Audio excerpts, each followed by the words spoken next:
कृष्णपृष्ठाय भूतले श्रीमते भक्तिवेदांत स्वामिनीति नामिनि नमस्ते सरस्वती देवे गौरवाणी प्रचारिणि निर्विशेष शून्यवादी पश्चातोदेशतारिणि नित्यानंद नमस्तभं प्रेमानंद पदायिनि कुलोकल्मषनाशय जहनवापतये नमः नमो महावदन्नाय कृष्ण प्रेम पदायते कृष्णाय कृष्ण चैतन्य नाम्ने गुरुतिष्ये नमः पंचतत्त्वात्मकं कृष्णं भक्तस्वरूपकं भक्तावतारं भक्त्यखं नमामि भक्तिशक्तिकं नीलाचलनिवासाय नित्याय परमात्मने बलभद्रशुभद्राभं जगन्नाथाय ते नमः। हे कृष्ण करुणा सिंधु दीनबंधु जगत्पते गोपेश गोपिकाकांत राधाकांत नमस्तुते तप्त कंचन गौरांगी श्री राधे वृंदावनेश्वरी वृषभानुसुते देवी प्रणमामि हरिप्रिये। जय श्री कृष्ण चैतन्य प्रभु नित्यानंद श्री अद्वैत गदाधर श्रीवास आदि श्री गौर भक्तविंद। हरे कृष्णा कृष्ण कृष्ण हरे हरे हरे राम राम राम हरे हरे। ओम नमो भगवते वासुदेवाय ओम नमो भगवते वासुदेवाय ओम नमो भगवते वासुदेवाय। नारायणं नमस्कृतं नरं चैव नरोत्तमं देवीं सरस्वती व्यासं ततो जायो मुदिरये नष्टप्रायेषु अभद्रेषु नित्यं भागवत सेवया भागवतोत्तमश्लोके भक्तिर्भवति नष्टकी मुखं करोति वाचालं पङ्गुलङ्घयतिं गिरिं यत्किपातमहं वन्दे श्रीगुरुदिनतारिणं श्रीपरमानन्दमाधवं श्रीचैतन्य ईश्वरं। हरि ओं तत्सत्। नमो विष्णुपदाय कृष्णप्रेष्ठाय भूतले श्रीमते जयपताका स्वामिनीति नामिने नमो आचार्यपदाय निताय कृपापदायिनि गौरकथाधामदाय नगरग्रामतारिणि।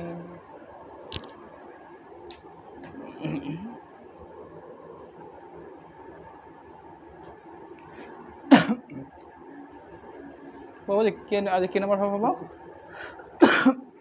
অহমিয়া।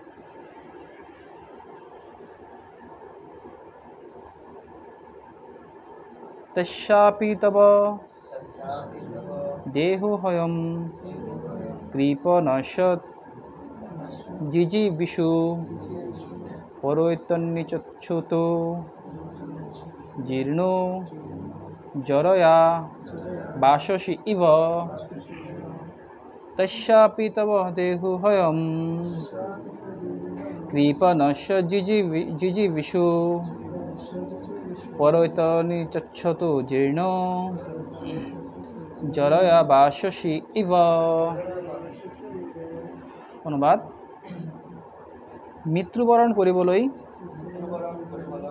আপোনাৰ ইচ্ছা নথকা সত্ত্বেও আৰু মান মৰ্যাদা নষ্ট কৰি হ'লেও জীয়াই থাকিবৰ বাবে আপোনাৰ বাসনা থকা সত্ত্বেও আপোনাৰ কৃপণ দেহটো এযোৰ পুৰণি কাপোৰৰ দৰে জৰাজীৰ্ণ হৈ ক্ষয়প্ৰাপ্ত হ'বই।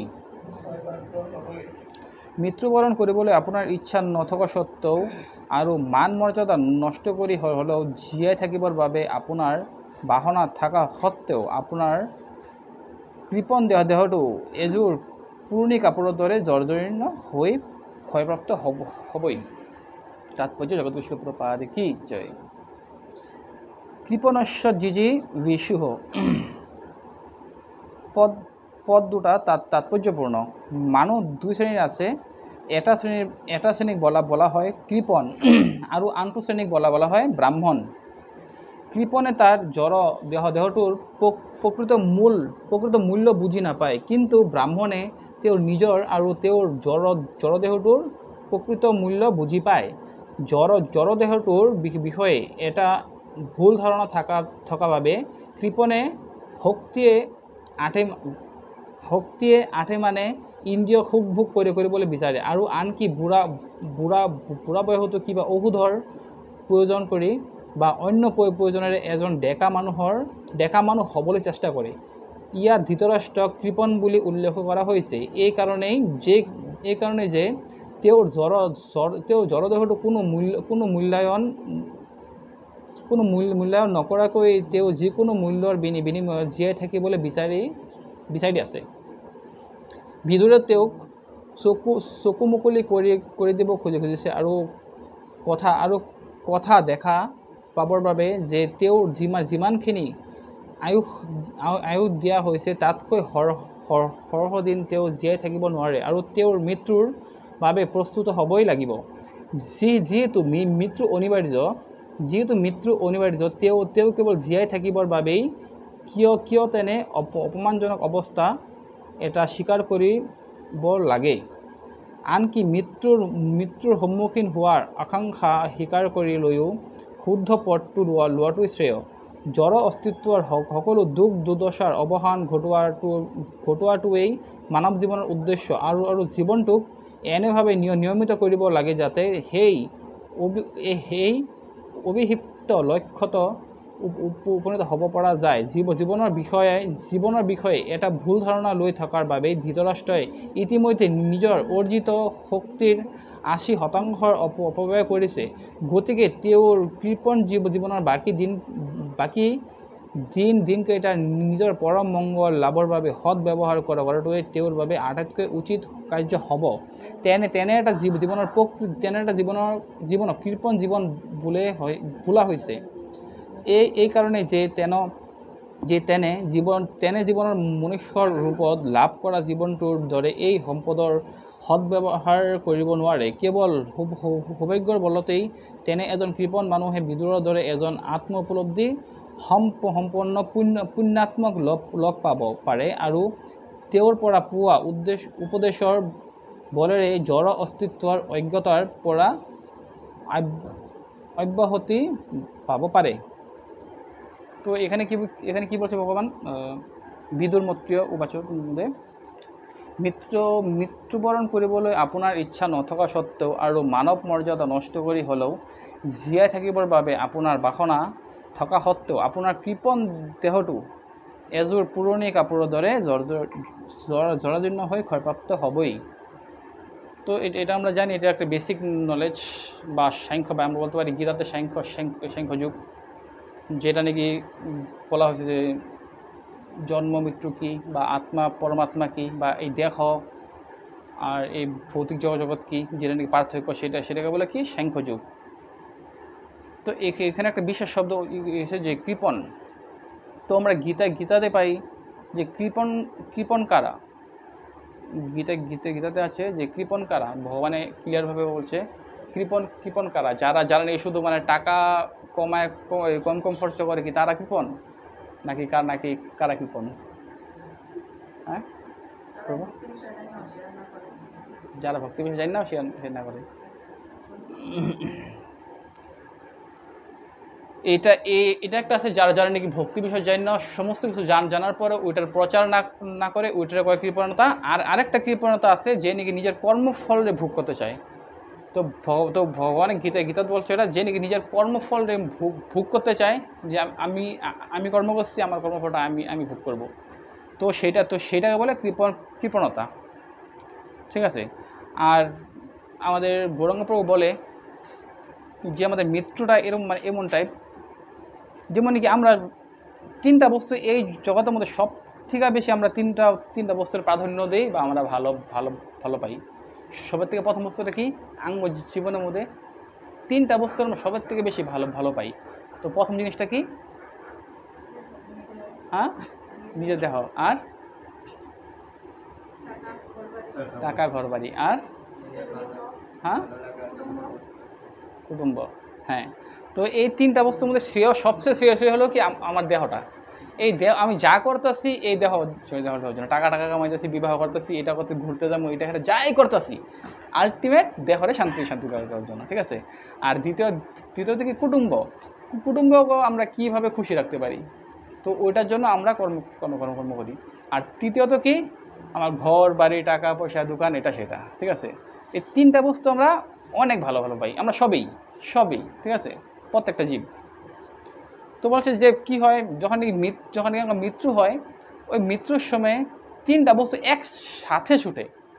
সাপোজ আজকে আমি এই তিনটা জিনিসটা ভালো পাই, আজকে সাপোজ কিবা কারণে যদি আমার বিজনেস যদি নষ্ট হয়, তখন আমি কত দুঃখ পাবো, অনেক দুঃখ পাবো।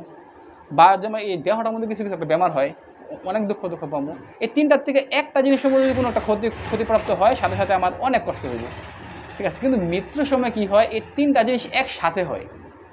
যখন নাকি আমি দেহ দেখ করবো, আমি সব দেখতেছি, সব অনুভব করতে পারতেছি, কিন্তু আমি কিছু মানে বলতে পারতেছি না। সেই সময় মধ্যে একটু ইমাজিন করলে মানে ভাবলে বোঝা যায় যে ওই সময়ের মধ্যে কতটুকু কষ্ট হইতে পারে। আমার সব ছুটতে হচ্ছে, আমার ঘর বাড়ি, টাকা পয়সা, আমার দেহ, আমার আত্মীয় স্বজন, বউ বাচ্চা সব একসাথে ঝাটকা। তখন কেমন কষ্ট হইব তখন একটা, মানে এটা রাত্রে ঘুমায় কোনো মানে অনুভব করলে বুঝতে মানে অনুভব হয় যেটা কেমন কষ্ট করে হইব। তার জন্য কি বলছে, যারা নাকি কৃষ্ণ ভক্ত তাগো এই কষ্টটা তারা পায় না। কারণ কারণ ভক্তরা কী করে, ভক্তরা সারা জীবন প্র্যাকটিস করতে করতে করতে করতে তারা যখন বুঝে যে হ্যাঁ এই জগৎটা কি অশ্বশতম দুঃখালয়ম, আর আমি এই জগতের জীব না, আমার কর্তব্য কি এই দেহ দিয়ে আমি কেমন করে ভগৎ প্রাপ্তি করতে পারি। যখনই তার এই দেহ মানে দেহর প্রতি বা এই জগতের প্রতি মানে অ্যাটাচমেন্টটা থাকবো না, তখন কি আমরা দেখি যে শুনি যে মৃত্যুর সময় মানে অনেক কষ্ট হয়। তো কষ্ট হওয়ার মূল কারণই এইটা, কষ্টের মূল কারণে কিন্তু এইটা, যে তিনটা বস্তু যখন একসাথে ছুটে মূল কষ্টটা কিন্তু এইটাই। তো যখন নাকি আমরা সারা জীবন প্র্যাকটিস করে যখন নাকি ওই স্তরে যাবো যে মৃত্যুর সময় আমরা এগুলো কিছু চিন্তাই করুন না, মৃত্যুর সময় কী চিন্তা করুন যে কেমনি করে আমি এই জীবনে ভগৎ প্রাপ্তি করতে পারি, বা আমি একটা ওয়েটে থাকুম, আমি একটা চিন্তায় থাকুম যে ওখানে হয়তো আমার গুরুদেব আইব, নাইতো প্রভুপাদ আইব, নাইতো যুগল কিশোর আইব, আমার এখান থেকে নিব। যখন আমি এই চিন্তায় থাকুম তখন আমার ওগুলো চিন্তা আসবোই না। আর যখন নাকি আমার এই চিন্তাটা না থাকবো যে আমার কে নিতে আইব, গুরুদেব আইব নাকি যুগল কিশোর আইব নাকি নিত্যানন্দ প্রভু আইব, কেউই তো আইব নাকি ভগবানের পার্শ্বদের আইব। যখন আমি এই চিন্তা করুন তখন আমার অন্য কষ্টগুলো আমার কোনো মানে মনে আসবো না। প্রবাদে বলছে না যে কি হয়, মানে মৃত্যু ভক্তেরও হয় অভক্তেরও হয়, কিন্তু কি ডিফারেন্স কি, যেমন একটা বিড়ালে কি করে, যখন একটা ইন্দুরের বাচ্চা একটা ধরে দাঁত দিয়ে কিন্তু কামড় দিয়ে নেয়, আর একটা যখন নিজের বাচ্চারা ধরে সেমভাবে কিন্তু কামড় দিয়ে নেয়, দেখতে সেম কিন্তু ডিফারেন্স আছে। নিজের বাচ্চাটার মুখ দেওয়া নেয়, ইন্দুরটার কিন্তু মুখ দিয়ে নেয়, কিন্তু ডিফারেন্স আছে। ঠিক তেমনি মৃত্যু ভক্তকেও হইব অভক্তকেও হইব, কিন্তু ডিফারেন্স আছে। ওইটা হলো মেন। আর বিশেষ করে এই যে যেটা আমরা জানি, ওদিনকে আমরা আলোচনা করলাম যে প্রাতকালে কি যদি যারা নাকি ভাগ্যবান জীব, এই অনন্ত কোটি জীবের মধ্যে যারা নাকি ভাগ্যবান জীব আছে, তারা প্রাতকালে ভাগবতম কথা শ্রবণ করতে পারে বা অধ্যয়ন করতে পারে বৈষ্ণব সঙ্গে। এটা যেটা আমরা করতেছি এটা খুবই মানে ভাগ্য, অন্য জন্মে আমরা অনেক পুণ্যকর্ম করছি, যার লেগে নাকি আমরা প্রাতকালে ভাগবতম অধ্যয়ন করতে পারতেছি। আর বলা হয়েছে কি প্রাতকালে আর সন্ধ্যাকালে যে যারা নাকি ভাগবতম কথা শ্রবণ করব বা অধ্যয়ন করব, তারা খুব দ্রুতগতিতে কৃষ্ণপ্রাপ্তি করতে পারবো। ঠিক, হ্যাঁ। তো তো এটা বলার মানে হলো কি, এটা বলার মানে হলো যে ভক্ত সঙ্গে আমরা যদি ভাগবতম রোজ দিন এভাবে সকালে অধ্যয়ন করতে পারি বা শ্রবণ করতে পারি, এটা অনেক বড় কথা, অনেকই বড় কথা। আর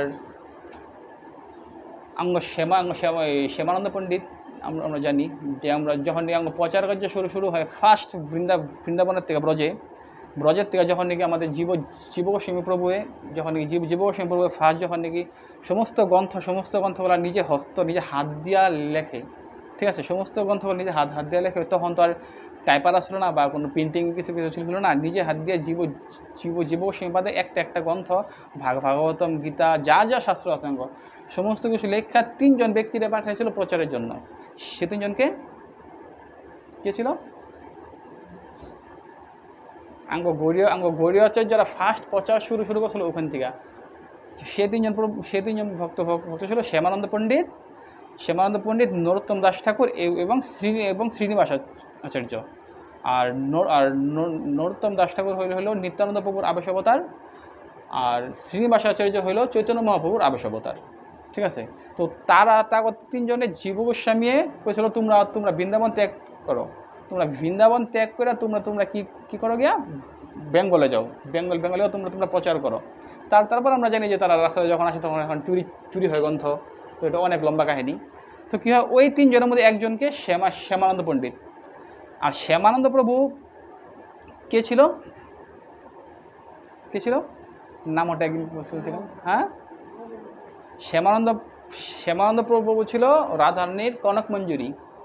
ঠিক আছে, তো ওই শ্যামানন্দ প্রভু ছিল রাধারানীর কনক মঞ্জুরি। আর উনারও হিস্ট্রিটা অনেক সুন্দর, এটা আমরা বলতে গেলে অনেক সময় লাগবো। তো ওই শ্যামানন্দ প্রভু কী করে, উনি মানে এরকমভাবে প্রচার করছে যে উনি যেখান থেকে গেছে গাও দীক্ষা দিয়ে গেছে, মানে প্রচার করে গেছে গাও। উনি তখন এরকম হচ্ছে ভারতবর্ষের মধ্যে হাজার মন্দির স্থাপন করছে। হাজার হাজার মন্দির। আর ওই শ্যামানন্দ পণ্ডিত, ওই শ্যামানন্দ প্রভু হলো উনি যার নাকি স্বয়ং রাধারানী আইসা নপুর তিলক দিচ্ছিল সেবা সেবা সেবা কুঞ্জে। আর ওইটারও অনেক সুন্দর কাহিনী আছে, অনেক বড়। তারপরে হ্যাঁ হ্যাঁ হ্যাঁ, তারপরে কি হয়, ওই শ্যামানন্দ পণ্ডিত যখন প্রচার করতে করতে কি হয়, একবার উনি এত দৈন্য ছিল মানে বৈষ্ণবতা কি, ওই দিনকে আমাদের বিনোদ বিহারী বাবাজি বলতেছিল যে বৈষ্ণবতা আমরা বলি যে আমরা বৈষ্ণব বা আমরা বৈষ্ণব হতে চাই বা উনি বৈষ্ণব আমি বৈষ্ণব সবাই বৈষ্ণব, কিন্তু বৈষ্ণব হওয়া অনেক টান। বৈষ্ণব হওয়া মানে বলছে কি সবার পায়ের তল দিয়ে যেতে হবে, সবার পায়ের তল দিয়ে আমরা যেদিনকে যাইতে পারবো ওই দিনকে আমরা বৈষ্ণব হতে পারবো। ঠিক আছে, আর ভাবেন যে সবার পায়ের তল যাওয়া তো অনেক দূরের কথা, কিন্তু আমরা কি করি, কেউ কিছু একটা বললি বৈষ্ণব শুদ্ধ ভক্ত নিষ্কিঞ্চন ভক্ত আমাদের পুণ্ডরীকাক্ষ প্রভুর মতন ভক্তরা যদি আঙ্গুর কিছু বলে সাথে সাথে কী হয়, আঙ্গ গায়ে লেগে যায়। ঠিক আছে, তো বৈষ্ণব হওয়া অনেক দূরের কথা। এই যে আমরা রোজ সকালে পাঠ করি, তৃণোদপি শুনি চনতরূপি শোনো আমার মানতনা কীর্তনা সদাহরি। তো মহাপ্রভু যখন নাকি সাউথে যায়, তখন মহাপ্রভু সাউথে যায়, তখন নাকি বলে যে যারা নাকি দৈন্য ব্যক্তি না, হেরা কোনোদিন হরিনাম প্রাপ্ত করতে পারবো না, যতই নাম জপ করো তারা কোনোদিন আমার নামের মাহাত্ম্য প্রাপ্ত করতে পারবো না, যারা নাকি দৈন্য না।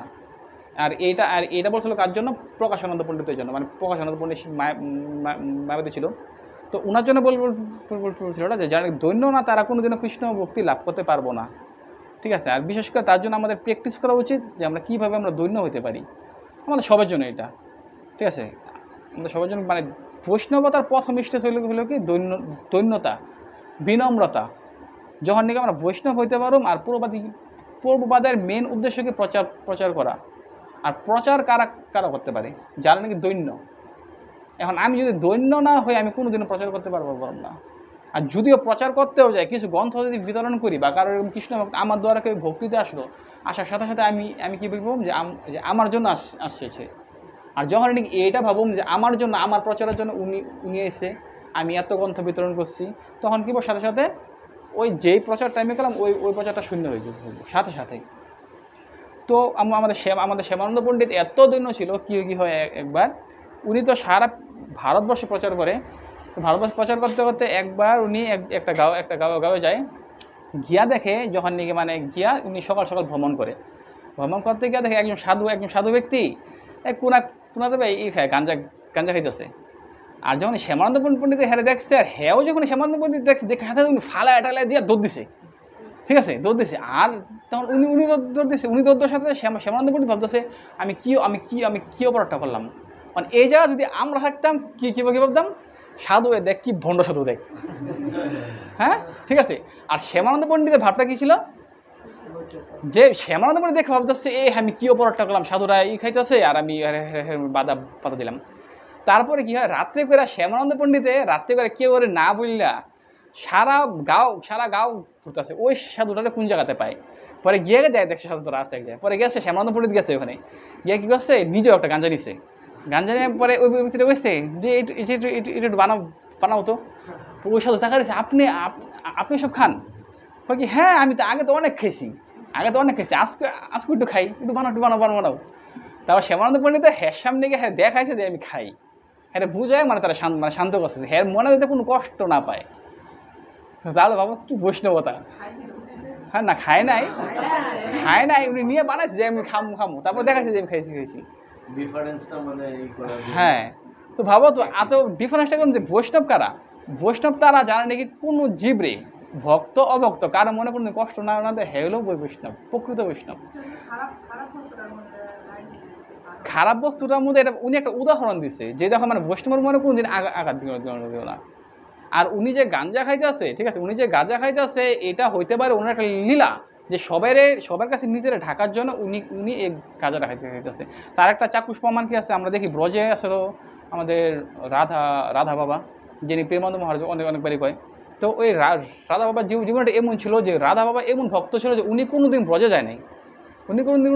যায় নাই, কিন্তু উনার ভাবটা দেখো উনি কোনোদিন ব্রজে যায় নাই, কিন্তু উনি সাক্ষাৎ রাধারানীর বলতে গেলে মানে এরকম, মানে বলতে গেলে রাধারানীর নিজজন। ঠিক আছে, তো ওই রাধা বাবা মানে এরকম তোর ভক্ত ছিল যে উনি যখন নাকি মানে রোজ দিন সকালে মানে বাথরুমে যায়, জঙ্গলে যায়, তখন কি হয়, তখন একজন বুড়ি মাতা, ওই বুড়ি মাতা ডেইলি ওই রাধা বাবার পিছিয়ে যায়, যে চুপিতে দেখে। তখন ওইখানে লোকেরা বলে, ওই মাতাজিরা বলছে যে আপনি একজন বুড়ি মানুষ আর একজন শান্তে বাথরুমে যায়, লেট্রিন করতে যায়, তুমি চুপিতে দেখো। কয় না, আমি রাধা বাবা দেখি না। পরে কথা বলবে কী করো এখানে দাঁড়ায়? কয় আমি দেখি রাধা বাবা যখন বাথরুমে যায়, তখন রাধা বাবার পা পিছে দিয়ে গিয়া ব্রজেন্দ্রনাথ শ্রীকৃষ্ণকে দাঁড়ায়, ঠিক আছে, দাঁড়া পাহারা দেয় যখন নাকি উনি বাথরুমে যায়। তাহলে ভাবেন উনি কোন স্তরে ভক্ত ছিল। তো কি হয়, উনি একবার যখন মানে আশ্রমে ছিল, তখন একজন ভক্ত দৌড়ে আসে এসে রাধা বাবার কয়, রাধা বাবা, আমি স্বপ্নে দেখছি যে আপনি ব্রজের মানিক, ওই ব্যক্তির নাম ছিল মানিক ঘোষ না কি একটা ছিল, ঠিক আছে। বলছে যে ওই ব্যক্তির থেকে আপনি মাধুকরী করে আনছেন, আপনি প্রসাদ পাইছেন। আমি দেখছি যে রাধারানী আমার এই নির্দেশ দিচ্ছে যে আপনি যাতে বলি যে আপনি ওই ব্যক্তির দিকে আপনি রুটি না পান। আর ওই ব্যক্তিটার এমন মানে ওই স্তরে ভক্ত আসলো, যেটা রাধা শ্রবণ করার সাথে বুঝছে না, হ্যাঁ সত্যি কইছে, হ্যাঁ যে সত্যি কইছে। তারপর কি হয়, তারপর রাধা বাবা এই কথা শুনে সাথে ওনার শিষ্যরা পাঠায় যে যাও ওখানে গিয়ে মানিক ঘোষ না কি ছিল টাইটেলটা, তো উনার থেকে গিয়ে তুমি মাথা করে আনো। আর উনি থাকে কই বার্সানাতে, আর গৃহস্থ ভক্ত, ঠিক আছে। মানে এই কাহিনীটা থেকে আমরা বুঝতে পারি যে একজন ভক্ত নিজের কীভাবে পলায়, ঠিক আছে। তো কি হয়, তারপর যায় ওনার শিষ্যরা বার্সানাতে যায়, গিয়া সবার জায়গায় মানিক ঘোষ বা ঘোষ না কি ছিল মোটামুটি, উনি কই থাকে, পরে জিজ্ঞাসা পরে পাইছে যে হ্যাঁ, পরে সবাই জিজ্ঞেসে কেন, পরে ওই শিষ্যরা বললো যে না, আমাদের গুরুদেব রাধা বাবা বলার সাথে ব্রজের সবাই চিনে, এত মহাস্থান ছিল উনি।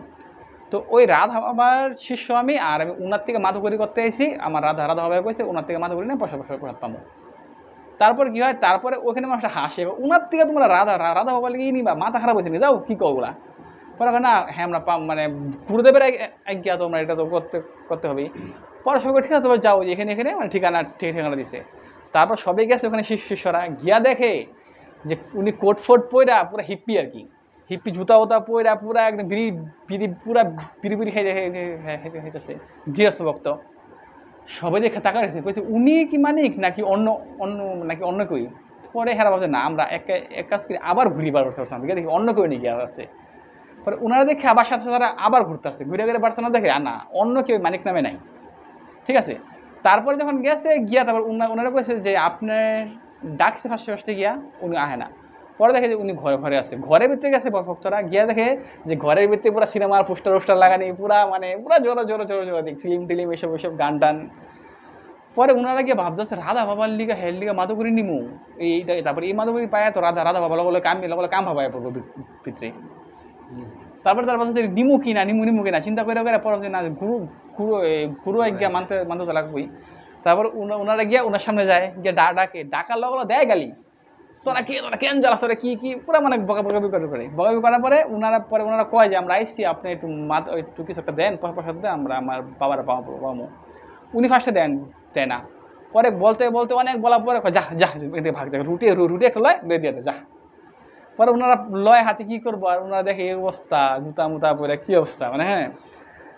তারপরে ওনার রাধা বাবার কাছে যায়, রাধা বাবার কাছে যাওয়ার সাথে রাধা বাবার দিতেও হয় না বা কিছু কইতেও হয় না ব্যক্তিটা কেমন। রাধা বাবা থাপ দিয়ে রুটিটা নিয়ে এক টুকরা সিরা লগে নিজে পায়, যে পাওয়ার লগে কি করে ক্রন্দন করা শুরু করে। আর কি করে ওনারা সিরা রাধা বাবা কি করে সিরা সবারে পাওয়ায়, তুমি দাও। আর যারে দেয়, দেওয়ার লগে পাওয়ার লগে অষ্টশতিক বিকার হয়ে পড়ে। রুটির এক টুকরা পাওয়ার সাথে ফিল্মের মধ্যে কি হয়, অষ্টশতিক বিকার এসে পড়ে। রাধা বাবা সবারই দিতেছে আর মরিতেছে। আর ওই শিষ্য 3-4 জন যারা ছিল, তারা কাছে বাবা এই আমারও দেন। পরে বাবাই কয় যে না, তোমরা এই প্রসাদ পাওয়ার অধিকারী না, যেহেতু তোমরা বৈষ্ণবের মধ্যে দর্শন করছো, তার জন্য তোমরা এই প্রসাদ পাওয়ার অধিকারী তোমরা না। পরে রাধা বাবা যত শিষ্য আসলো সবাই দেয়, সবাই প্রসাদটা পাওয়ার লগে একটু দেয়, পাওয়ার লগে ক্রন্দন করে, এত ভাব অষ্টশতিক বিকার এসে পড়ে। তারপরে ওই 4-5 জন বৈষ্ণব যারা ছিল শিষ্যরা, হেরা ভাবলো না, আমি দেখুন গিয়া যে উনি কে, উনার আসল পরিচয় কি। তারপর ওনার আবার বর্ষানাতে আসে, আসার পরে কি হয়, বর্ষানাতে আসার পরে দৌড়ায় গিয়ে ওই ব্যক্তিটার ওই মানিক দাসের পায়ে পরে কয়ে গিয়ে আপনি কে, আপনি কে নিজের আপনি প্রকাশ করেন, সত্যি করে আপনি কে। যখন এরকম করতে আছে তখন মানে যে হ্যাঁ মানে হেও পারলো না, মানে যেহেতু হ্যাঁ প্রেমী ভক্ত, সাথে সাথে হেও মানে ক্রন্দন করতেছে। পরে হ্যাঁ ঠিক আছে তুমি আসো। পরে উনার কী করলো, উনার ঘরে নিয়ে নিয়ে গেলো। ঘরে নিয়ে পরে বললো তোমরা এই বেড়াটা সরাও, যে বেড়া আমার পোস্টার লাগানি সিনেমাটিতে আমার বেড়াটা সরানি লগা লগা দেখা যায় শ্রীজির মন্দির সামনে, প্রধান শ্রীজি পাহাড়ে পাহাড়ের উপরে, তো তো শ্রীজির মন্দির সামনে কয়েছে দেখবা জিনিস একটা। পরে ওইখানে উনি দুয়ারে দাঁড়ায় শ্রীজি করে ডাকছে, শ্রীজি করে ডাকার সাথে সাথে মানে দূরের থেকে মানে ভক্ত দূরের থেকে দেখছে দেখছে তো মানে অনুভব করতে পারছে একজন স্ত্রী আইসে ওইখানে আয়া মানে প্রকাশ হয়েছে, মানে আপসা আপসা দেখতে আর কি।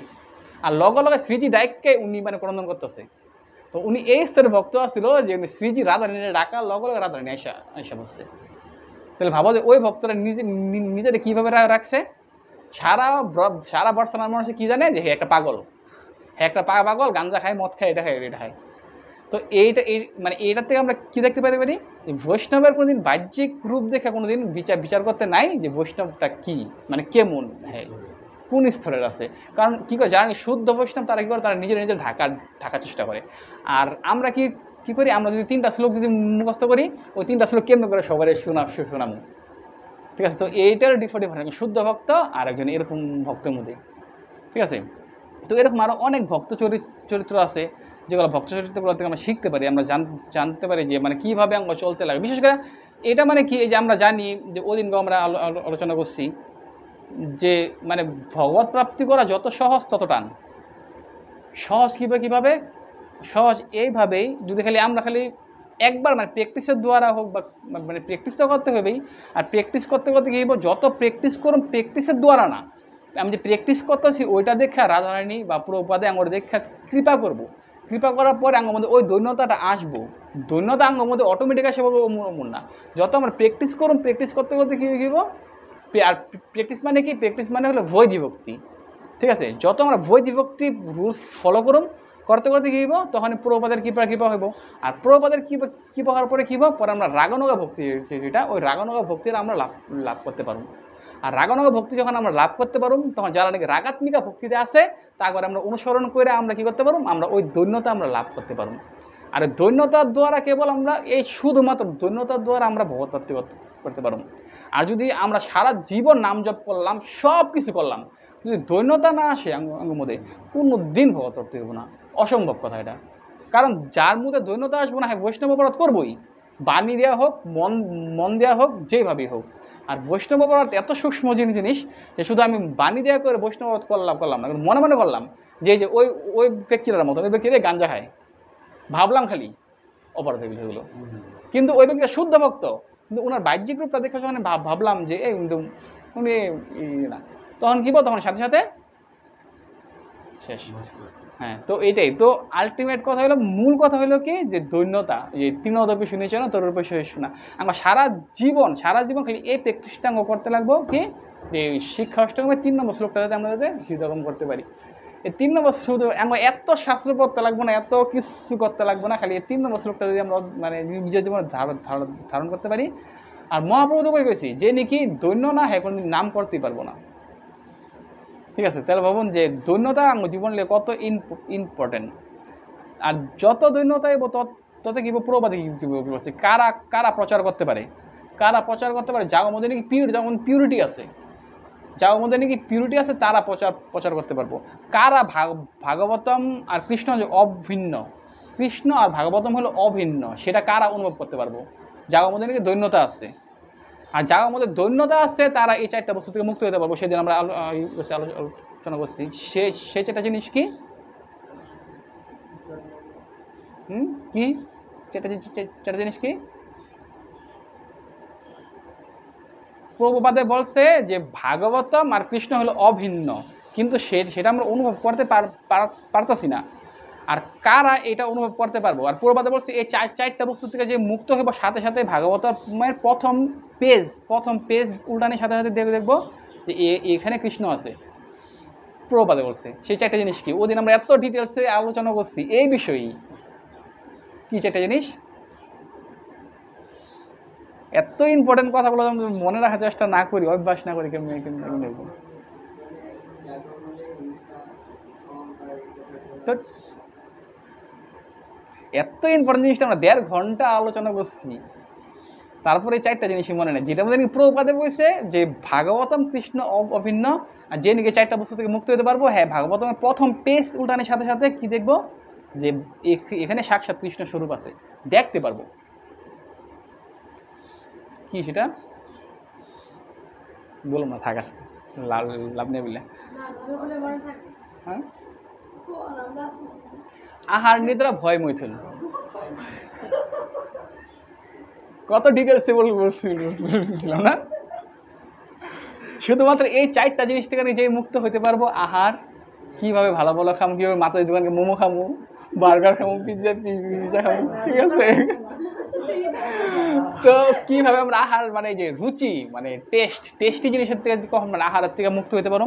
নিদ্রা ডেইলি মঙ্গল আরতি যারা করতে পারে, আমি তো পারি না, ঠিক আছে। যারা নাকি ডেইলি মঙ্গল আরতি করবো, আহার নিদ্রা। তারপর ভয় তো অনেক ভয়াঙ্গ না, মৃত্যুর ভয়, সংসারে ভয়, এই ভয়, আমার টাকা দিয়ে ভয়, নানান ধরনের হাজার রকমের ভয়। আর নিদ্রা ভয় মৈথুন হলো কাম বাসনা, যেটা নাকি এই জড় জগৎটা চলতেছে। আর নিদ্রা ভয় মৈথুন, এই 4টা জিনিস থেকে যে নাকি মুক্ত হতে পারবো। প্রভুপাদে নিজে বলছে যে কি, হ্যাঁ ভাগবতমের প্রথম পেজ এইভাবে উঠানোর সাথে সাথে দেখবো, হ্যাঁ এখানে সাক্ষাৎ ব্রজেন্দ্রনন্দন শ্রীকৃষ্ণ আছে, ঠিক আছে। তো এটা হলো মূল কথা, যে কি দৈন্যতা যখন আমার মধ্যে আসবো। আরও এরকম অনেক ভক্তকে লীলা আছে, আমরা মাঝে মাঝে শ্রবণ করুন 1-2টা করে, ঠিক আছে। কারণ আজকে যদি আরও বলতে যাই তো আরও দেরি হইব, পরে কালকের মতন হইব 1.5 ঘন্টা। হুম,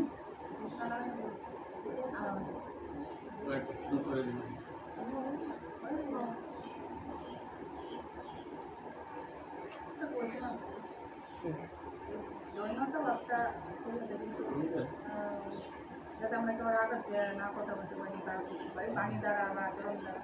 আর যখন যারে আমরা করি ওনার তো অপরাধ হয়, আর যে পাইতেছে বস্তুগুলা, ঠিক আছে, তো উনি যদি বস্তুর দিকে আঘাত পায় বা উনি তো এই বস্তুটা কি দৈন্যতা না আসলে মনটা পায়।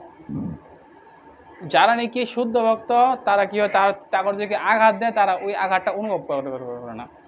কারণ তারা জানে যে উনার থেকে যে আমি আঘাতটা পাইতেছি, এই আঘাতটা উনি দিতেছে না, এটা আমারই প্রারব্ধ কর্ম, যার দ্বারা নাকি আমি তার থেকে আমি আঘাতটা পাইছি, ঠিক আছে।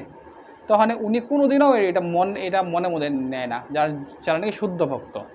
কিন্তু আঙ্গ মতন ভক্তরা কী হয়, আঙ্গরে কেউ আঘাত দিলে আমরা সাথে সাথে ওই জিনিসটাকে ভিতরে নিয়ে নিই। যেমন বুদ্ধ দেবে একটা ঘরে গিয়া রোজ দিন ভিক্ষা করতে যায়। আর ভিক্ষা করতে যাওয়ার লগে কী করে থুথু দেয়, রোজ দিন থুথু দেয়। পরে একদিন মাতাজিটা কয় যে আপনার আমি ডেইলি থুথু দিই, তারপরও আপনি আসেন ডেইলি কেন?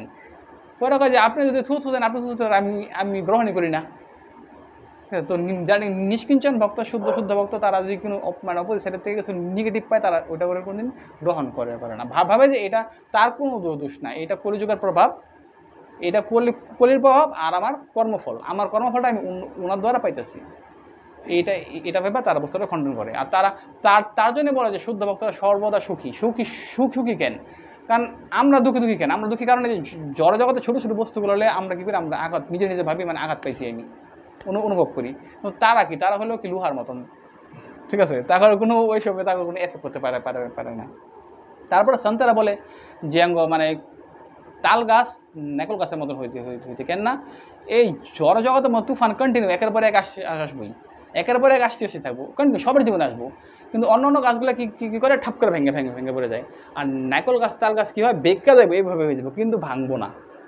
তো আমাদের ভক্তি জীবনটা এমন হইতে লাগে, হ্যাঁ আমরা যেহেতু আমরা শুদ্ধ ভক্ত না, তো আমাদের জীবনে এরকম হোমো, আমরা আবার এমন হোমো, কিন্তু ওই নাইকল গাছের মতন কন্টিনিউ দাঁড়া থাকতে লাগবে। আমরা যদি সুপার গাছের মতন হইলে চলবো না।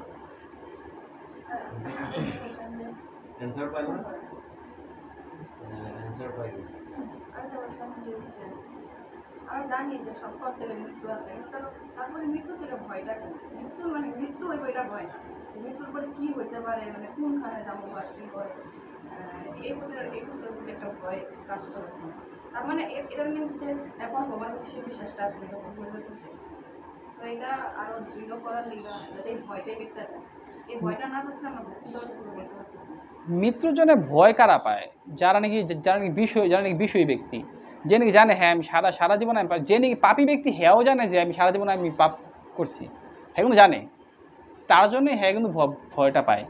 আর অভয় কারা তারা যারা নাকি শাস্ত্র মতো চলবো, নিজের গুরু বাক্যের মতো চলবো। আমি জানতেছি সারা জীবন প্রভুপাদে যেভাবে বলছে আমি ওইভাবে চলছি, আমি জানতেছি সারা জীবন প্রভুপাদে যেভাবে বলছে আমি ওইভাবে চলছি, আমি জানতেছি যে শাস্ত্রের মধ্যে ভগবানে যেভাবে বলছে আমি ওইভাবে চলছি। তখন ওইভাবে যদি চলি তখন কী বল, তখন আমি যে অল্প আগে আমরা বললাম যেমন দৈন্যতা আমার ভিতরে নাই, কিন্তু প্রভুপাদের কৃপায় গুরুদেবের কৃপায় কী হবো, দৈন্যতাটা আঙ্গরে অফার করবো, আমরা দিব, দান করবো। তেমনি অভয়টাও সেম একটা জিনিস। ওই অভয়টাও গুরুদেবে ভগবান করে কী করে, দান করে। ঠিক আছে। আর অভয়টা কখন দান করব, যখন নাকি আমরা ওই শাস্ত্রসঙ্গত মতে বা গুরুদেবের বাক্য অনুযায়ী আমরা চলুম, তখন ভগবানের গুরুদেবে আমরা অভয় দান করব। তখন আমরা সব কিছুর থেকে আমরা ভয়মুক্ত হব, সে মৃত্যু হোক যাই হোক। আর মানে আলটিমেট করতে গেলে কি শুদ্ধ ভক্তি, যত আমরা নাম জপ করুম বা বৈদিক ভক্তির মধ্যে চলুম তত আমরা অভয় প্রাপ্তি করতে পারব। একটা উদাহরণ, সাপোজ একটা সিম্পল উদাহরণ, আজকে আমরা 1 মাস কন্টিনিউ মঙ্গল আরতি করি আর যেভাবে ভাগবত অধ্যয়ন করি, নিজের জীবনে নিজে আমরা চেঞ্জ পামই 1 মাসের মধ্যে, গ্যারান্টি আছে এটা, ঠিক আছে। তেমনি আমরা যদি সারা জীবন যদি ভয় বিভক্তি করে যাই প্রবাদে যেভাবে বলছে, তখন ভয় তো ভিতরে থাকবোই না, আনন্দ থাকবো যে মৃত্যু হইব, হ্যাঁ মৃত্যু হইব, মৃত্যুর পরে আমি শিওর আমি গোলকে যাবো। আর ভয় পায় কারা, যারা নাকি জানে যে মৃত্যুর পর আমার কি জানি হয়, কি জানি হইব, আমি নরকে যাবো না কুত্তা হবো না বিলয় হবো না কি হবো, তারা পায় ভয়। আর ভক্তরা জানে আমি যেভাবে চলছি আমি গোলকে যাবোই, আর প্রবাদে যদি বলছে আমার গোলকে নিবই, কোনো সন্দেহ নাই, তখন কিসের ভয়। হ্যাঁ আমি এই দেহ ত্যাগ করার তো আনন্দ, এই দেহ ত্যাগ করে আমি গোলকে যাবো, ঠিক না? তাহলে ভয়টা করতে আসবো, ঠিক না বাবু? আমরা যে বৈষ্ণব অপরাধ করি না চাইতো অনেকে আমাদের মনে মনে ভাবাই সাবান যে এরকম বা এটা হয় বা মুখ দিয়া আসা হয় কথা কিছু না সত্য অসত্য আসা হয়, এটা মনের থেকে আসা পড়ে যে না পুরোটাই কেটে দেখতে যায়। এই জিনিসগুলো থেকে বাঁচার মানে একটা দেখেন, প্রথম কথা হলো এই জিনিস থেকে বাঁচার প্রথম উপায় হলো এই মৌনতা। আমরা মুখ দিয়ে বেশি কথা বলি, তার জন্য বৈষ্ণব অপরাধ বেশি হয়, ঠিক আছে। প্রথমত মৌনতা, যত আমরা নিজেরা মৌন থাকুম তত আমরা বৈষ্ণব অপরাধ কম হবো ফার্স্ট। আর দ্বিতীয় হলো যত আমরা সাবধান থাকুম, যত আমরা সাবধান থাকুম তত অঙ্গ বৈষ্ণব অপরাধ কমবো। আর তৃতীয়ত হলো যেটা মনের থেকে যেটা হয়, মনের থেকে যে বৈষ্ণব অপরাধটা হয় ওই অপরাধটা কিন্তু ভয়ানক, ঠিক আছে। ওই অপরাধটা কিন্তু ভয়ানক, মনের থেকে যে বৈষ্ণব অপরাধটা হয়। আর এই মনের থেকে যে বৈষ্ণব অপরাধটা হয় তার লিগে আমরা কী করতে পারি, তাহলে ডেইলি আমরা প্রভুপাদের কাছে প্রার্থনা করতে পারি, প্রভুপাদ আমার তো অনেক বৈষ্ণব অপরাধ হইতেছে, তুমি কৃপা করে তুমি দয়া করে আমার বৈষ্ণব অপরাধ থেকে মুক্ত করো। কারণ যেটা নাকি মনের থেকে হয় ওইটা আমরা প্র্যাকটিসের দ্বারাও আমরা এটা শেষ করতে পারব না, ওটা একমাত্র কৃপার দ্বারা হয়ে যাবে ওটা, ঠিক আছে। আমরা বাহ্যিকটা আমরা মনো থেকে কারো অপরাধ করুম না, শরীর দিয়ে কারো অপরাধ করুম না, কিন্তু মনের থেকে যেটা আসবো, যেটা আমরা বললাম যে দেখতেছে আজকে সাপোজ কাঞ্চন মাতাজি যদি বাইরে গিয়ে যদি কেউ মানে গালাগালি করতেছে করতেছে, আমি দেখে মাত্র বৈষ্ণব একজন কি ভাষা কইতেছে, কিন্তু কেন যে কইতেছে ভিতরে কারণটা কি ওইটা আমরা জানি না কিন্তু, ঠিক আছে। আর ওইটা মনের থেকে হয় ওই অপরাধটা। আর ওই অপরাধটা যখন নাকি মনের থেকে হইব তখন কী হবো, তখন আমরা মঙ্গল আরতিতে বাধা হইব, জপের সময় বাধা হইব, নানান রকমের বাধা হইব, ভক্তিতে বাধা হইব। আর ওই বস্তুগুলো কখন আইব না, যখন নাকি আমরা প্রভুপাদের কাছে প্রার্থনা করুম, তখন প্রভুপাদের কৃপা করবো, কৃপার দ্বারা ওই ভিতরের বস্তুটা যাইব। তার জন্য আমাদের নিতাশিবানী মাতাজি বলে যে ডেইলি ভগবানের কাছে প্রার্থনা করতে হয়, ডেইলি ভগবানের কাছে প্রভুপাদের কাছে ডেইলি প্রার্থনার দ্বারা ভিতরে ওই বস্তুগুলো যাইব, না হলে বৈষ্ণব অপরাধ থেকে মুক্ত হতে হবে না। মহাপ্রভু তো বলছি যে দেখেন সিম্পল কথা, ভাগবতমের দ্বাদশ স্কন্ধের মধ্যে ক্লিয়ার বলা হয়েছে যে কেউ যদি একবার ভগবানের কইছে যে মানে এরকমভাবে বলছে, কেউ যদি হাঁচি দেওয়ার সময় বা পিছলেখায় পড়ে মানে উল্লেখ করা আছে, পিছলেখায় পড়ে যাওয়ার সময়, যে কোনো বিপদে পড়ার সময়, যে কোনো সময় খালি একবার যদি জুড়ে কয় হে ভগবান আমি তোমার প্রণাম নিবেদন করলাম, শুধু এতটুকু কথা বলার সাথে হ্যাঁ সমস্ত পাপ থেকে মুক্ত হইব, ঠিক আছে। আর তারপরে বলছে কেউ যদি শুধু সংকীর্তন করে, ভক্ত সঙ্গে সংকীর্তন করে, হ্যাঁ এই জীবনে হ্যাঁ ভগবদ্ধামে যেতে পারবো, শুধু এতটুকু করা বলে ভগবদ্ধামে যেতে পারবো, ঠিক আছে। সিম্পল, হে ভগবান আমি তোমার প্রণাম করলাম, সমস্ত পাপ থেকে মুক্ত, ভক্তগুলো এভাবে কীর্তন করলাম, এক জীবনে গোলক বিদ্যমান প্রাপ্তি, ঠিক আছে, সিম্পল। তারপরেও আমরা পারি না কেন, এটার কারণ হলো দুইটা। প্রথম হলো বৈষ্ণব অপরাধ, দ্বিতীয়ত হলো আহার। দ্বিতীয়ত কি? আহার। আমরা যে খাই বাইরে বুড়ি এটা সেটা এটা সেটা খাই, এগুলো তো বলছে এগুলা যে অব্দি এই অভ্যাস না যাবো এই অব্দি ভিতরে শুদ্ধ ভক্তির লেশমাত্র আসবো না। আর অনুভব তো অনেক দূরের কথা, যে ভক্তির মধ্যে যে অনুভব আছে যেমন এই ভগবানের 11 নম্বর স্কন্ধের মধ্যে ক্লিয়ার বলছে কি, যে আমারে সর্বোচ্চ উপচার দেওয়া পূজা করো, সমস্ত উপচার দিয়ে পূজা করো আমার, ঠিক আছে? যদি না পারো তাহলে নিম্নভাবেই করো, ঠিক আছে? আর এটাও যদি না পারো তাহলে স্মরণভাবে তুমি আমারে পূজা অর্চনা করো, মনে মনে করো, মনে মনে সমস্ত উপচার দিয়ে আমার তুমি করো। কিন্তু এই মনে মনে কারা করতে পারবো? মনে মনে কারা করতে পারবো? যারা নাকি ওই স্তরে আছে, ঠিক ঠিক ঠিক আছে? তো এটাই তো, যখন নাকি আমরা বৈষ্ণব অপরাধ থেকে মুক্ত হতে পারুম আর এই আহার মানে আহারটা ঠিক করতে পারুম, তখন কি দুইটা বস্তু সিম্পল, বৈষ্ণব অপরাধ আর আহার ঠিক করলেই ভগবত প্রাপ্তি নিশ্চিত। তার লিগে বলা যে ভগবত প্রাপ্তি যত সহজ তত টান। কারণ এই আহার থেকে আমরা নিজের ঠিক করতে পারতেছি, এটা খামো সেটা খামো, এটা জিব্বার লালসা ইতি ধায়। যত আমার জিব্বার লালসা থাকবো তত কি জেসা আন বেসামান, যেমন অন্য খামো তেমন আমার কামনা বাসনা পারবো। যত যেমন কোনো সাপোজ এই যে কোনো অনেক কিছু আমরা বাইরে বাইরে খাই না, সাপোজ কেউ যদি একটা রুটি বানাইতেছে, ওই রুটিটা বিস্কুট বানাইতেছে, ওই বিস্কুটটা বানানোর সময় যে হ্যাঁ কোনো কামনা বাসনা করে, কোনো স্ত্রীর কথা ভাবে, ওই ভাবটা তার ওইখানে যাইব। আর ওইটা যখন নাকি আমি খামো তখন ওই ভাবটা আমার মধ্যে আসবো। তার জন্য বলছে আহার।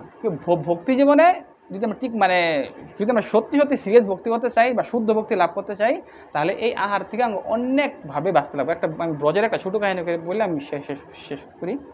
কী হয়, একবার ব্রজের একজন সন্ত, নামটা বলুন না, ওই সন্ত বলতে গেলে মানে ভগবৎপ্রাপ্ত সন্ত প্রায়। ওই সন্ত কী হয়, ওই সন্ত একবার যমুনার তীরে বসে থাকতে থাকতে নাম জপ করতে থাকে। নাম জপ করতে করতে একজন মাতাজি স্নান করে আসে, আর তার দৃষ্টিটা ওই মাতাজির প্রতি যায়। মাতাজির প্রতি যাওয়ার সাথে সাথে কাম ভাব পাইছে করে। তখন এইটু করে ভাবে কী লইটা, আমি সারা জীবন ব্রজে আছি, আমি ব্রজে থেকে আমি এত কিছু করছি, আমি আর আমার কাম ভাবায় বসছি, জীবনে আমার কোনো কাম ভাব আসে নাই, আর আমার কাম ভাবাই বললো। ঠিক আছে, এই কথা ভাবা আছে উনি মানে ক্রন্দন করার লোক। আমি ভাবছি না, আমি এই দেহ রাখুন না, যে দেহ তিনি কাম ভাবাইছে আমি ওই দেহ আমি ত্যাগ করলাম। তখন কি করে, উনি যমুনাতে গিয়ে দেহ ত্যাগ করতে যায়। ঠিক আছে, আর যখন এই যমুনা থেকে দেহ ত্যাগ করতে যায় তখন ওনার শিষ্যরা ছিল, ওনার শিষ্যরা বললো যে না গুরুদেব, তুমি কেন দেহ ত্যাগ করবে, অনেক ক্রন্দন করে। তারপর গুরুদেবের মানতেছে না আমি দেহ ত্যাগ করবে, কারণ একজন স্ত্রীর প্রতি আমার কাম ভাবাইছে এসে বসছে, আর আমি দেহ রাখুন না। তখন তার শিষ্যরা বলে ঠিক আছে গুরুদেব তুমি দেহ ত্যাগ করো, কিন্তু চলো আগে আমরা পঞ্চকোষ পরিক্রমা করি। কারণ পঞ্চকোষ পরিক্রমা করলে কী হয়, আমার ভিতরে মলিনতা সব নেয় হয়ে যায়। তাহলে শিষ্যরা বুদ্ধি করে বলছে চলো আমরা পঞ্চকোষ পরিক্রমা করি। তখন কী হলো, ওই শিষ্যরা গুরুদেব নিয়ে পঞ্চকোষ পরিক্রমা করা পরে মানে যমুনাতে দেহ ত্যাগ করবো। যখন এই পঞ্চকোষটা পরিক্রমা করে আসার পরে গুরুদেব আমার হুঁশায় ভাবে হ্যাঁ আমার ভিতরে কাম ভাবটা আসলো কেন, আগে আমি জানুন কাম ভাবটা কেন আসলো জানুন, তারপরে আমি দেহ ত্যাগ করুন। তারপরে শিষ্য বলে যে কালকে প্রসাদ করতে গেছে। ঠিক আছে, তারপর শিষ্যরা বলে যে কালকে প্রসাদ গোবিন্দদেব মন্দির থেকে গেছে। কোথেকে?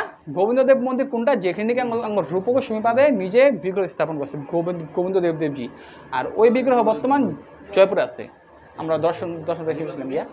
তো ওই বিগ্রহ আর কৃষ্ণ হলো অভিন্ন। ঠিক আছে, ওটা কোনো মূর্তি না বা বিগ্রহ না, এটা হলো সাক্ষাৎ কৃষ্ণ। তো ওই মন্দিরের থেকে প্রসাদ আইন না আমরা পাইছি, তার লিঙ্গাঙ্গ কাম ভাবে বসে। পরে ওই গুরুদেব এগুলো সাথে সাথে গোবিন্দদেব মন্দিরে যায়, মন্দিরে গিয়ে পূজারীরা জিজ্ঞাসা যে কালকে যে প্রসাদ আইসে প্রসাদটা করতে মানে কে দিছে, কে দান করছে। তখন বললো যে কালকে প্রসাদ দিয়েছে একজন কলকাতার একজন মাতাজি। ওরা মাতাজি আছে এখন? হ্যাঁ আছে। পরে ওই মাতাজি লোক দেখা করে সব জিগায় আপনি করতে গেছেন, আপনি কী কাজ করেন, কি আপনি আশেপাশে জিগায় পরে শুনে যে মাতাজি একজন বেশ্যা। ঠিক আছে, ভাবেন ওই বেশ্যার ধন দিয়া ভগবান গোবিন্দদেবজির ভোগ লাগাইছে, আর হে প্রসাদ ওই সন্তে পাইছে থেকে সন্তের কাম বাসনা এসে বসছে। আর তখন ওই সন্তে ভগবান লোকের ডাইরেক্ট মানে কথা বলে, হ্যাঁ ওই স্তরে সন্ত ছিল। তখন ওই সন্তে ভগবানের জিগায় গোবিন্দদেবের জিগায় যে আপনার প্রসাদ পাওয়ার পরও যদি কাম বাসনা আইসে বলে তাহলে কি আমরা কি প্রসাদ পাওয়া বাদ দিব, না খাই মরুম? তখন গোবিন্দদেবজি হাস্যা দেয় বলে যে আমি তো সব কিছু সহন করতে পারি, ঠিক আছে, আমি সব পাপ পুণ্য সব কিছু আমি গ্রহণ করতে পারি, কিন্তু তোমরা পারবা না। হয়তো আমার একটা প্রসাদ, তখন তোমরা যদি প্রসাদের সম্মান করতে হয় তোমরা এক দানা লো, এক দানা গ্রহণ করো, কিন্তু আগে জানো যে প্রসাদটা করতে গেছে। ভাবেন গোবিন্দদেবজির মন্দিরে মন্দিরে বসার একজন শান্তি পায়া হের ভিতরে এমন ভগবৎপ্রাপ্ত শান্তির ভিতরে যদি কামবাসন আইসা পড়ে, তাহলে আমরা কি? আমরা ওই মন্দিরে বসে বসাতো না, কত চিপস এটা প্যাকেট সিগারেট খাই, তারপরে কি আমরা ওই শুদ্ধ ভক্তি করতে পারুম? কোনো দিনই সম্ভব না। আমরা দেখি যে অনেকে ভক্তি জীবনে আসার পরও ভান্ডামি করে, যেমন নাকি আমি, ঠিক আছে, ভক্তি জীবনে আসার পর, সত্যি কথা এটা, ভক্তি জীবনে আসার পরও ভান্ডামি করে কেন? এটা কিন্তু উনার দোষ না। উনি ভক্তি জীবনে এসে একমাত্র গোলক বৃন্দাবন প্রাপ্তির লিগাই, ভগবত প্রাপ্তির লিগাই, কিন্তু তারপরে উনি এগুলো করতেছে, উনি পারতেছে না। আর পারতেছে না কেন? এই যে আহারের জন্য, আহার আর বৈষ্ণব অপরাধ। ফার্স্ট আহারের থেকে বাঁচতে লাগবো, একটা একটা দানা যখন মুখে দেবো ভাবতে লাগবো এটা করতে গেছে। আহারের থেকে যদি আমরা বাঁচতে পারুম আর বৈষ্ণব অপরাধ থেকে যদি বাঁচতে পারুম, ওই দিনে আমরা শুদ্ধ ভক্তি লাভ করতে পারুম, তখন আমরা অনুভব করতে পারুম বা মানসিকভাবে ভগবানের সেবা করতে পারুম বা দ্রুত গতিতে মানে ভগবত প্রাপ্তি করতে পারুম। যে একবার কৃষ্ণ নাম লয়, হ্যাঁ গোলক বৃন্দাবন প্রাপ্তি হয়। এই যে এই বাধা করলে প্রাপ্তি হইতে পারে না, সিম্পল কথা। যখন নাকি আমাদের এই বস্তুগুলো আইব, দৈন্যতা, আহার, মেন প্রথমে আহার আর বৈষ্ণব অপরাধ, আহার বৈষ্ণব অপরাধ থেকে যখন বাঁচুন, তখন আমার মধ্যে দৈন্যতা আসবো। যখন দৈন্যতা আসবো, তখন গোলক বৃন্দাবন আমার ঘরের সামনে। ঠিক আছে, তো এইটাই হলো মূল কথা। যেহেতু আমরা জানি যে আমাদের যে কোনো খাদ্য বস্তু আমরা যখন ভগবানকে অফার করি সেটা পিউরিফাই হয়ে যায়। লাস্টের সময়ের মধ্যে যে ওটার মধ্যে আর কোনো ধরনের মানে অপরাধ থাকে না বা যেগুলো পাপ পূর্ণ ক্ষেত্র আছে সেগুলো থাকে না, একদম জাস্ট নিউট্রাল হয়ে আমাদের কাছে। তাহলে এখানে যে গোবিন্দ যে দেওয়া হয়েছে প্রসাদটা, তারপরেও যেহেতু আমরা জানি যে প্রসাদ পিউরিফাই হয়ে আছে ভগবানের কাছে ভোগ লাগাতে, তাহলে ওটা মানে কাম বাসনাটা তো পিউরিফাই হয়ে আসার দরকার। তো ওই প্রসাদটা পাওয়ার পরে কেন কাম বাসনা? মানে প্রথম কথা হলো ভগবানের গীতায় কি বলছে, যে আমার এটা কেউ যদি না দেওয়া খায়, হ্যাঁ বড় সে পাপ ভক্ষণ করে। তো আমরা ওই প্রসাদটা পাইলে কি আমরা হয়তো পাপের থেকে মুক্ত হইতে পারবো, ঠিক আছে। আমরা ওদিনকে আমাদের ত্রিভঙ্গবাবু এখানে আসা ছিল, যখন প্রসাদ পাই তখন বললো যে আমার থেকে প্রসাদ নিও না তোমরা। কেন? কারণ আমি অনেক গৃহস্থ ঘরে যাই গিয়ে আমি তাকে কর্ম আমি গ্রহণ করি। তো তাকে কর্ম কীভাবে গ্রহণ করে? ওই প্রসাদের দ্বারে তো না। তো প্রসাদের মধ্যে কর্ম থাকে, পাপের থেকে মুক্ত হয় ঠিক, কিন্তু কর্মটা গ্রহণ করতে লাগবেই, ঠিক আছে। প্রসাদের থেকে তুমি প্রসাদটা যখন পাবো, তুমি পাপের থেকে তুমি মুক্ত হয়ে যাবে, কিন্তু তোমার কর্মটা তোমার সহ্য করতে লাগবেই। তার জন্য প্রসাদটা কোত্থেকে আইতাছে এটা ভাবতে হবে। তাহলে যারা নাকি সত্যি ভজন করতে চায়, যারা সত্যি ভজন করতে চায়, তারা একটা দানা যখন মুখে দিব ভাববা চিন্তা তারপরে দেয়, যারা সত্যি তারা ভজন করতে চায়। এটার থেকে বাঁচার উপায় এটাই যে আমরা বাইরে কোনো বস্তু পাবো না, ঘরে যেটা পাবো নিজের মা বানাইলে বা নিজের স্ত্রী বানাইলে বা আমি নিজে বানাই পাবো, ঠিক আছে। বা কোনো প্রোগ্রামে গেলাম প্রসাদ পেলাম, ধুমধাম পেয়ে গেলাম, এটা না। কে রান্তাছে? রাকেশ বাবু রান্তাছে নাকি অন্য কেউ রান্তাছে? যে রান্তাছে হ্যাঁ কি করতেছে? এরকম অনেক উদাহরণ আছে। একজন ইস্কনের ভক্ত, হ্যাঁ একবার একটা হাউস প্রোগ্রামে গেছে, হাউস প্রোগ্রামে যাওয়ার পরে হ্যাঁ প্রসাদ পাইছে, প্রায় রাত্রে ঘুমাইছে, আমি শর্টে বলি, ঘুমায় স্বপ্নে দেখে যে উনি একজনের মার্ডার করতেছে, ঠিক আছে। তারপরে উনি সকালে উঠে ভাবে আমি এই স্বপ্নে দেখলাম কেন? আমার কি ভিতরে কি এতই দেশ আছে যে আমি এই স্বপ্নে দেখলাম যে একজন আমি মারতেছি। পরে ওই ঘরে গিয়ে খবর নিয়ে দেখে যে নাকি রন্ধন করছে, হ্যাঁ আগে জেলে ছিল একটা মার্ডার করে, তারপরে জেলের থেকে এসে রন্ধন করছে। তো হ্যার ভাবটা এখানে এসেছে। তারপরে একদম ব্রজে আরেকটা ইসে আছে, ছোটো লীলা একটা আছে, যে বাবাজিরা যারা নাকি নৈষ্ঠিক ব্রহ্মচারী, ঠিক আছে, তারা কী করে, তারা একবার এরকম সেম কেস একজন বেশ্যার ঘরের থেকে অন্য মাদকুরি করে আইনা প্রসাদ পাইছে। প্রসাদ পাওয়ার পর ওই দিনেই রাত্রে তাকে সবের পতন হয়। সবার পতন হওয়ার পর সাথে আসলে সবের একসাথে পতন হলো কেন? তারপর তারা খবর করে দেখে যে একজন বেশ্যার ঘরের থেকে অন্য অন্য ছিল। তো ওই অন্যটা ভগবানে ভোগ দিছে ঠিক, দেওয়ার পরেও তাকে বাবাজিকে পতন হয়ে গেছে। তো এটাতে আমরা এটাই জানতে পারি যে পাপ কাটে কিন্তু কর্ম কাটবো না। তার জন্য এটার থেকে বাঁচার উপায় এটাই, মানে বাইরের বস্তু আমরা কিছু পাইতে পারলাম না, ঘরে যা বানাই নিজে বানায় বা মা বা আমার স্ত্রী বানায় যদি দেয়, তো ওইটা আমি পাবো। তাহলে আপনি যেরকম বললেন যে হাউস প্রোগ্রাম, তাহলে হাউস প্রোগ্রাম রন্ধনকারী যেরকম ওই আগের কাহিনীটা ব্রজের ইয়েটাই বলছেন, ওইখানে তো ডোনেশন করছিল সেই দেশটা, কিন্তু রান্না তো করেছিল হয়তো কোনো বৈষ্ণব, যেহেতু ভগবানকে অফার করা হয়েছে। হ্যাঁ, তো হাউস প্রোগ্রামে তো এরকম অনেক ধরনের মানুষের বলে আমরা যাই, রন্ধন হয়তো রাকেশ প্রভু বা কাঞ্চন মাতাজি বা অন্য কোনো মাতাজি বা প্রভুরা করছে ভক্তরা, কিন্তু পয়সা তো আরেকজনের। মানে কি হয়, মানে কি হয় একটা কথা বলি, যেমন আমরা জানি যে আমাদের গোষ্ঠানন্দী আছে, ভজনানন্দী আছে না। তো ভজনানন্দীর জন্য এর রোলগুলো খুবই স্টিক, ঠিক আছে, খুবই স্টিক। তারপর শিষ্য ছাড়া তারা কারো হাতে খাবে না, শিষ্য সব শিষ্য না, যারা তাকে পার্শ্বদ বা নিজে বানায় খাবে, ঠিক আছে। আর যারা নাকি গোষ্ঠানন্দী, যারা নাকি প্রচারক, তাদের জন্য অনেক কিছু মাফ আছে, যেমন এই ভাগবতমে আছে যে ব্রহ্মচারীগণ নিয়ম হইল কোন স্ত্রীর সাথে তো কথা বলা তো বহুত দূরে কথা কইছে, কোন মৃত স্ত্রীর স্পর্শ করতে না ফার্স্ট। দ্বিতীয়ত কইছে স্ত্রী তো অনেক দূরের কথা, কইছে স্ত্রীয় জাতীয় পুতুল, কাঠের পুতুল পা দিয়ে স্পর্শ করতে না, স্ত্রীয় জাতীয় পুতুল পা দিয়ে স্পর্শ করতে না, যার ব্রহ্মচারী।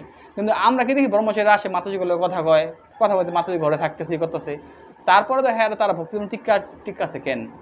সেটার কারণ হলো মহাপ্রভু কি করছে যে জানি গোষ্ঠানন্দী প্রচারক, তাদের জন্য অনেক মাফ আছে, অনেক কিছু মাফ আছে। কেমন কি কইছে, প্রচার করো যে প্রতি দুয়ারে জীবন সফল হবে প্রচারের তোয়ারে, কবু না বাঁধিবে তোমায় বিষয় তরঙ্গ, পুনরূপী পাইবে তুমি এই ঠাইমূল সঙ্গ। কি কইছে, প্রচার করো যে প্রতি দুয়ারে জীবন সফল হবে প্রচারের তোয়ারে, কবু না বাঁধিবে তোমায় বিষয় তরঙ্গ, পুনরূপী পাইবে এই ঠাইমূল সঙ্গ। মানে মহাপ্রভু কি কইছে, তোমরা প্রচার করো, তোমরা কোনোদিন বিষয় বা সময় বাঁধতে পারবো না, আর এই জায়গাতে তুমি আমারে আবার দর্শন পাইবা। তো যারা প্রচারক, তাদের জন্য অনেক কিছু মাফ আছে। তার জন্য এটা না যে মাফ আছে বললে যে আমি দেখুন না, লক্ষ্য করুন না, ওইটা না, আমার সাবধান থাকতে লাগবো। তারপরে তো উপরে ভগবান জানে, প্রভুপাদ জানে।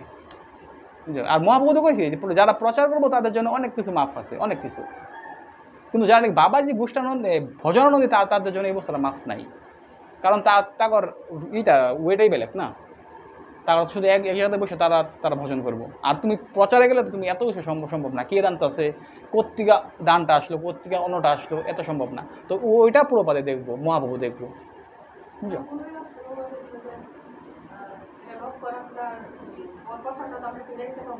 না তো ওইখান থেকে 1-2 দানা খাই, হ্যাঁ এটাই তো, বরফ দিয়ে খাইলে ওটা হ্যাঁ বরফ দিয়ে পড়ে যায়।